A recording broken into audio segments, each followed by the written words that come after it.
Vanka by Anton Chekhov.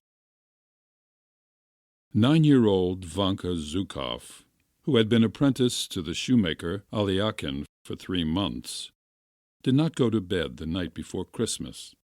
He waited until the master and mistress and the assistants had gone out to an early church service, to procure from his employer's cupboard a small vial of ink and a penholder with a rusty nib.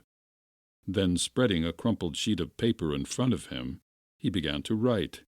Before, however, deciding to make the first letter, he looked furtively at the door and at the window, glanced several times at the somber icon, on either side of which stretched shelves full of lasts, and heaved a heart-rending sigh. The sheet of paper was spread on a bench, and he himself was on his knees in front of it.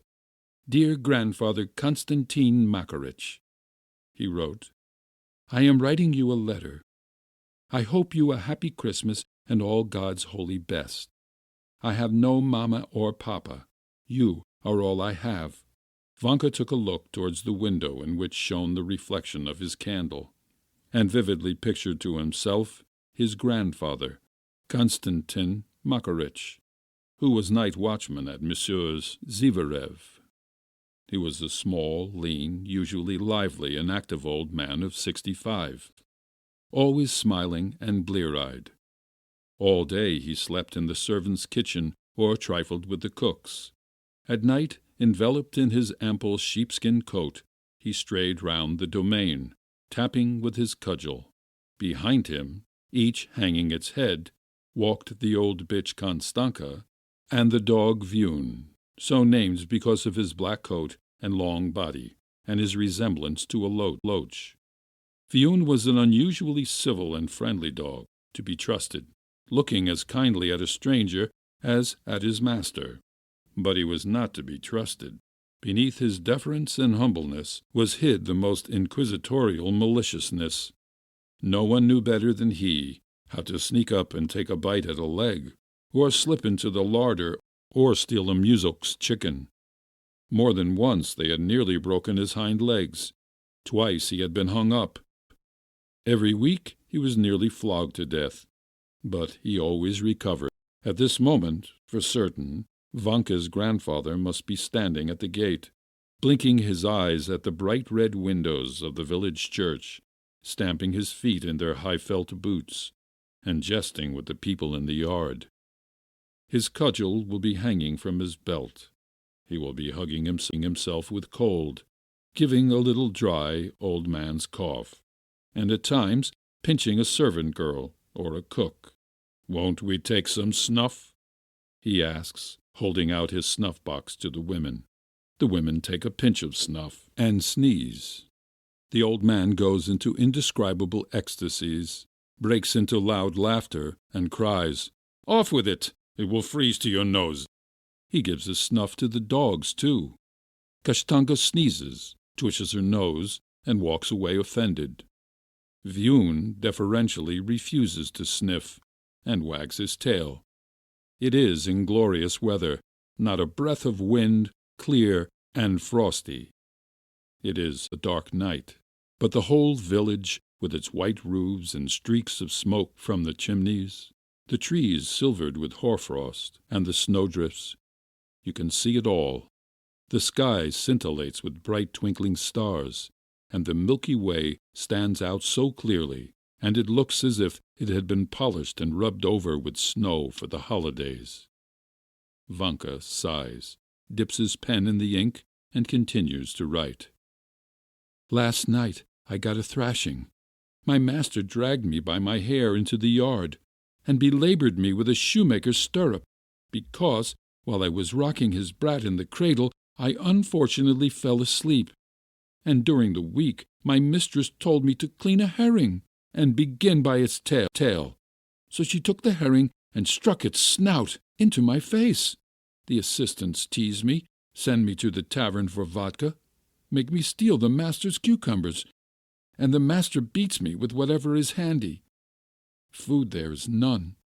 In the morning is bread, at dinner gruel, and in the evening bread again. As for tea or cabbage soup, The master and the mistress themselves guzzle that. They make me sleep in the vestibule, and when their brat cries, I don't sleep at all, but have to rock the cradle. Dear grandpapa, for heaven's sake, take me away from here, home to our village. I can't bear this any more. I bow to the ground to you, and will pray to God for ever and ever. Take me from here, or I shall die." The corners of Vanka's mouth went down. He rubbed his eyes with his dirty fist and sobbed. "I'll grate your tobacco for you," he continued. "I'll pray to God for you, and if there is anything wrong, then flog me like the grey goat. And if you really think I shan't find work, then I'll ask the manager. For Christ's sake, let me clean the boots, or I'll go instead of Fedya as under-herdsman. Dear grandpapa, I can't bear this any more. It'll kill me. I wanted to run away to our village, but I have no boots, and I was afraid of the frost. And when I grow up, I'll look after you, and no one shall harm you. And when you die, I'll pray for the repose of your soul, just like I do for Mama Pelageya. As for Moscow, it is a large town. There are all gentlemen's houses, lots of them. Lots of horses, no sheep, and dogs are not vicious. The children don't come round at Christmas with a star. No one is allowed to sing in the choir, and once I saw in a shop window hooks on a line with fishing rods, all for sale, and for every kind of fish. Awfully convenient.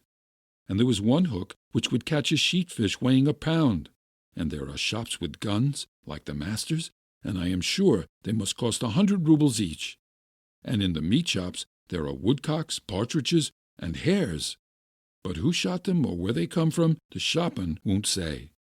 Dear grandpapa, and when the masters give a Christmas tree, take a golden walnut and hide it in my green box.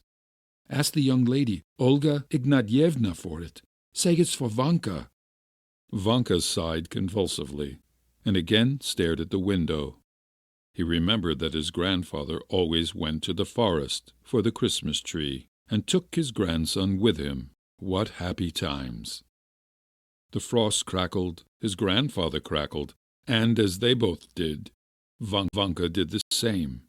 Then, before cutting down the Christmas tree, his grandfather smoked his pipe, took a long pinch of snuff, and made fun of poor frozen little Vanka. The young fir trees, wrapped in hoarfrost, stood motionless, waiting for which of them would die. Suddenly a hare springing from somewhere would dart over the snowdrift. His grandfather could not help shouting, "Catch it! Catch it! Catch it! Ah, short-tailed devil!" When the tree was down, his grandfather dragged it to the master's house, and there they set about decorating it. The young lady, Olga Ignatyevna, Vanka's great friend, busied herself most about it. When little Vanka's mother, Pelageya, was still alive, and was servant-woman in the house, Olga Ignatyevna used to stuff him with sugar candy, and having nothing to do, taught him to read, write, count up to 100, and even to dance the quadrille. When Pelageya died, they placed the orphan Vanka in the kitchen with his grandfather, and from the kitchen he was sent to Moscow, to Alyakin, the shoemaker. "Come quick, dear grandpapa," continued Vanka. "I beseech you for Christ's sake, take me from here. Have pity on a poor orphan, for here they beat me, and I am frightfully hungry, and so sad that I can't tell you. I cry all the time. The other day the master hit me on the head with a last. I fell to the ground, and only just returned to life. My life is a misfortune, worse than any dog's. I send greetings to Alyona, to One-Eyed Tegor, and the coachman, and don't let anyone have my mouth organ. I remain your grandson, Ivan Zhukov. Dear grandpapa, do come." Vanka folded his sheet of paper in 4, and put it into an envelope purchased the night before for a kopeck. He thought a little, dipped the pen into the ink, and wrote the address, "The village, to my grandfather." He then scratched his head, thought again, and added, "Konstantin Makarych." Pleased with not having been interfered with in his writing, he put on his cap, and, without putting on his sheepskin coat, ran out in his shirt-sleeves into the street. The shopman at the poulsterer's, from whom he had inquired the night before, had told him that letters were to be put into post-boxes, and from there they were conveyed over the whole earth, in mail-troikas by drunken post-boys, and to the sound of bells. Vanka went to the first post-box, and slipped his precious letter into the slit. An hour afterwards, lulled by hope, he was sleeping soundly. In his dreams he saw a stove. By the stove his grandfather, sitting with his legs dangling down, barefooted, and reading a letter to the cooks, and Viun, walking round the stove, wagged his tail. End of Vanka by Anton Chekhov.